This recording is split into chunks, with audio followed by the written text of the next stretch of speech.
bom dia, boa tarde, boa noite, galera. Uou! Vamos ver agora esse nosso novo capítulo. Dê uma olhada. Muito bem. Nós vamos ver as conjurações. O que é conjuração? Conjuração é uma espécie de revolta, né? De conspiração. Contra quem? Contra o Estado monárquico absolutista português. Olha só. No capítulo anterior nós vimos a Revolução Francesa, que foi uma revolução de caráter iluminista, liberal burguês, influenciada pela independência dos Estados Unidos, que por sua vez era influenciada pelo pensamento iluminista, principalmente dos franceses e do John Locke. Muito bem, essas ideias elas se espalharam pelo mundo, por vários países da Europa e também pelos países da América Hispânica e Portuguesa. América Portuguesa, Brasil.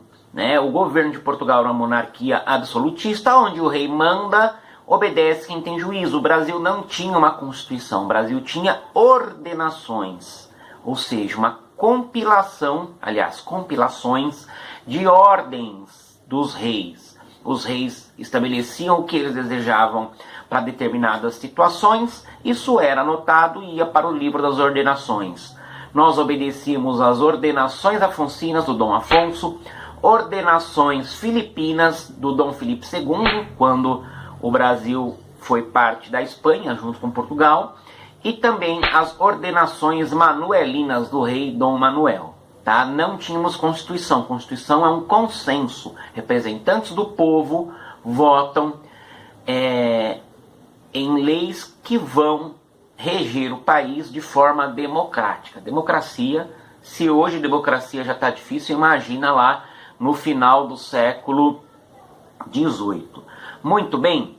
Bom, a conjuração mais conhecida por todos nós, porque inclusive tem um feriado, é a conjuração mineira, também chamada durante muito tempo de inconfidência mineira. Por que inconfidência? Inconfidência vem de não confidente, ou seja, aquele que você não tem confiança. Isso era um termo português, tá? Então, os mineiros não eram confiáveis em relação a quem? A coroa portuguesa. Então, por isso que nós preferimos o termo conjuração do que inconfidência. Nós não somos portugueses. Bom, eu sou meio, mas né, não somos os portugueses do século XVIII. Muito bem? Bom, então o que acontecia? O Brasil já estava no finalzinho do ciclo do ouro, as jazidas já estavam prestes a se esgotar e a coroa portuguesa havia instituído um imposto cruel chamado derrama. O que era derrama? Os mineiros tinham que pagar por ano uma taxa de 100 arrobas de ouro, né? O que viria a ser arroba? Arroba é uma medida de peso que não é para ser usada para gente. Arroba se pesa boi, se pesa ouro, se pesa objetos, tá? Pessoas se pesam ou em libras nos países de padrão inglês ou em quilogramas, né? Em países de padrão latino, tá? Arroba não é usado para pesar gente, só um idiota faria isso, né? Bom, então teríamos que pesar 100 arrobas de ouro por ano e pagar. Vamos parar de briga os dois. Vai pra lá. Esses bichos estão pensando o quê, né? Bom, então os mineiros tinham que coletar durante um ano 100 arrobas de ouro para pagar a coroa portuguesa, nessa derrama. Um problema que foi se tornando cada vez mais difícil à medida que as jazidas estavam se esgotando. O que aconteceu então? Os mineiros começaram a conspirar contra a coroa portuguesa. Por quê? Porque chegou uma hora que os mineiros já estavam só devendo, não tinha ouro para pagar mais. Então, na data da derrama, a coroa portuguesa completava os impostos com o quê? Bens pessoais dos mineiros. De todos os tipos, tá? Desde talheres aos escravos que infelizmente eram considerados objetos, riquezas, né? Talheres, toalha de mesa, a mesa, copo, tudo, qualquer coisa seria tomada pela coroa portuguesa para pagar os impostos. Muito bem. Então, os mineiros começaram a conspirar querendo o cancelamento da derrama e perdão das dívidas com o governo português, ampliação da autonomia política de Minas Gerais, criação de uma universidade em Minas Gerais, autorização para instalação e funcionamento de manufaturas, ou seja, o Brasil ele era colônia, então ele não tinha direito de ter manufaturas, tá? Só a metrópole tinha. E a instalação de um governo de caráter republicano na região. O Tiradentes, nós já vamos falar dele, ele é considerado um herói nacional, mas na verdade a Conjuração Mineira se restringia a Minas Gerais mesmo, uai. Por quê? Porque a Conjuração Mineira não pretendia libertar o Brasil, porque a ideia de Brasil não existia. O Brasil ele era um amontoado de colônias portuguesas. Colônia de São Paulo, colônia de Minas Gerais, colônia da Bahia, colônia de Pernambuco. Não tinha uma unidade Brasil. No papel era Brasil, mas na prática eram várias colônias portuguesas espalhadas pela América do Sul. Então, o herói Tiradentes foi um mito construído. A gente já fala disso, né? Então, o que vai acontecer? Os mineiros combinaram de no dia da derrama fazer a revolta, mas teve lá um traidor. Quem era esse traidor? Joaquim Silvério dos Reis. O Joaquim Silvério dos Reis, em troca de ter suas dívidas perdoadas, ele traiu o movimento, traidor do movimento. Então, os conjurados foram presos. Só que esses mineiros, eles eram pessoas importantes, eles eram pessoas influentes na sociedade de Minas Gerais e tinham boas relações com a colônia. Então, o único que foi preso e executado com a pena de morte foi o alferes. Alferes é uma patente baixa do exército português. Joaquim José da Silva Xavier, também conhecido como Tiradentes. Por que Tiradentes? Porque ele também era dentista. O tratamento dentário da época se resumia a: doeu o dente? Arranca. O Tiradentes ele tinha muitas profissões. Isso era algo comum no Brasil colônia, tá? Alguém que tivesse habilidade manual poderia ser dentista, também sapateiro, também um cara que construía cerca, um pedreiro, um engenheiro, várias coisas, várias profissões, né?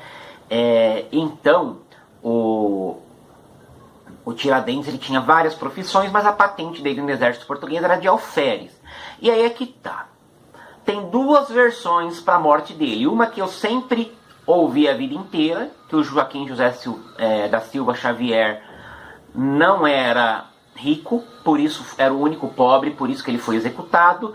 E mais recentemente, eu ouvi uma outra versão, li, na verdade, que o Tiradentes também era rico, só que ele era o mais entusiasmado com as ideias republicanas e com a independência de Minas Gerais, né? Então, o Tiradentes foi o único morto por isso, o único executado. Ele foi enforcado, depois esquartejado, ou seja, seu corpo foi picado em vários pedaços e enviado para diversos locais importantes da colônia. Ficava lá aquela carne podre, cheia de verme, para servir de exemplo. A coroa portuguesa fazia muito disso, né? É aquela coisa que até pergunta, que a gente se questiona, se a pena de morte resolvesse problema de violência, o Brasil seria o paraíso, porque sempre se praticou muito a pena de morte aqui no Brasil. Geralmente por parte do Estado, mesmo quando a pena de morte se tornou ilegal. Atualmente a pena de morte não é legal no Brasil. E se comete, né? Mas enfim, então o Tiradentes ele foi uma figura muito pequena na história do Brasil até chegar à República. A República queria criar heróis nacionais, porque era uma república de caráter positivista, que acreditava nos grandes pensadores, nos grandes heróis, nos grandes cientistas, e o Brasil não tinha. Então a ideia foi pegar o Tiradentes, uma figura muito pequena na nossa história, e transformá-lo num herói nacional. Tanto que o Tiradentes ele foi retratado muito depois da sua morte, 150 anos depois da sua morte, com cabelos compridos e barba comprida, com a imagem que se imagina muito que seja a de Jesus. Tem imagens do Tiradentes que a gente olha e vê Jesus. Se a gente não soubesse que era o Tiradentes, era o Jesus. E o Joaquim Silvério dos Reis, a ele coube o papel de Judas, né? Porque ele traiu. Então, o Tiradentes foi um herói que morreu pela pátria, mas na verdade era uma revolta bem pequena ali nas Minas Gerais e que por traição não foi longe.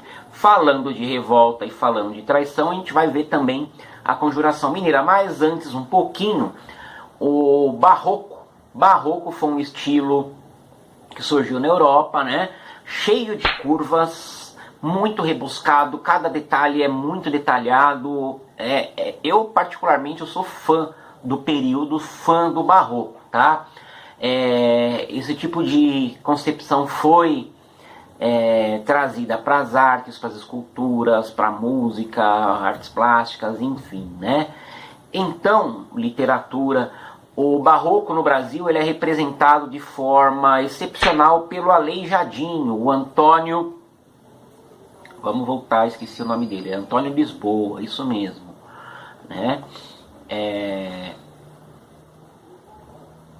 Vamos lá. Antônio Francisco Lisboa, né? Deu um branco. Foi mal. Voltando. Então, Aleijadinho foi um mulato que tinha deformidades nas mãos e nos pés, e mesmo assim ele fez obras maravilhosas, né? Bem expressivas, típicas do Barroco. E um outro artista da época, Manuel da Costa Ataíde, tá bom? Ambos usavam muito a temática religiosa, só que o Aleijadinho aproveitava a sua temática religiosa e fazia também críticas ao absolutismo português, tá? Conjuração Baiana, agora sim. Conjuração Baiana também é chamada de Conjuração dos Alfaiates. Alfaiate é aquele que faz roupa sob medida, tá? O que aconteceu? Como Salvador deixou de ser a capital do Brasil, ficou apenas sendo a capital da província da Bahia, a cidade foi praticamente abandonada pelo governo português. Não havia mais investimentos para Salvador. E as pessoas eram obrigadas a obedecer ao autoritarismo português e tinham graves problemas para se alimentar. Por quê? Porque os comerciantes portugueses que dominavam o comércio de Salvador vendiam produtos caríssimos e de péssima qualidade. Se alguém quer ver um pouquinho sobre os comerciantes portugueses, não de Salvador, mas do Rio, leiam o livro Cortiço, João Romão, lá, Picareta. Vende tudo caro, tudo adulterado. Então, essa falta de investimento no Nordeste, principalmente em Salvador, trouxe pobreza.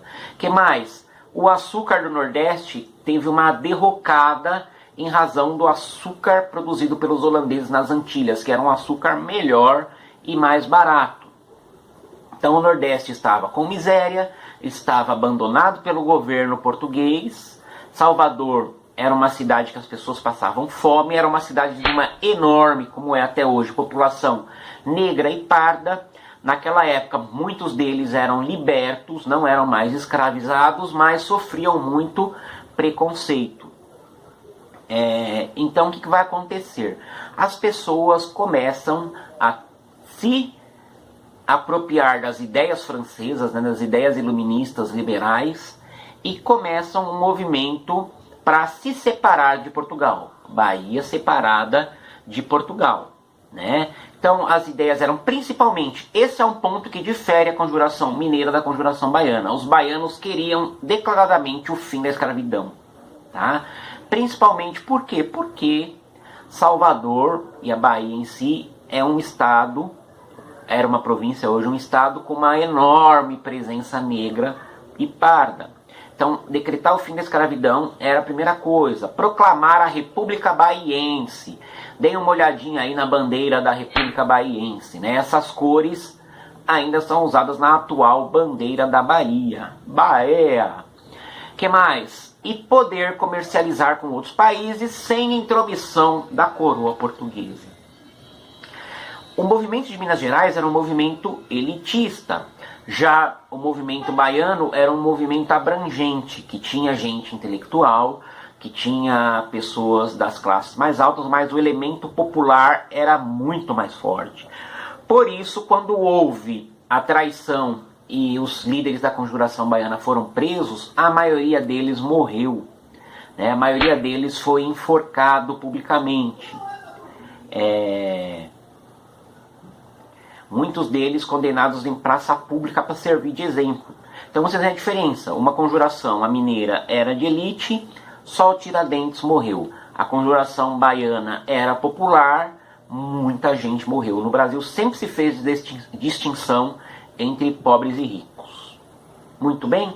Então é isso, galerinha. Se vocês tiverem alguma dúvida, podem me mandar mensagem que eu respondo. E não se esqueçam de responder o nosso questionário com 5 perguntinhas. Tá bom? Um beijo, galera! Uou!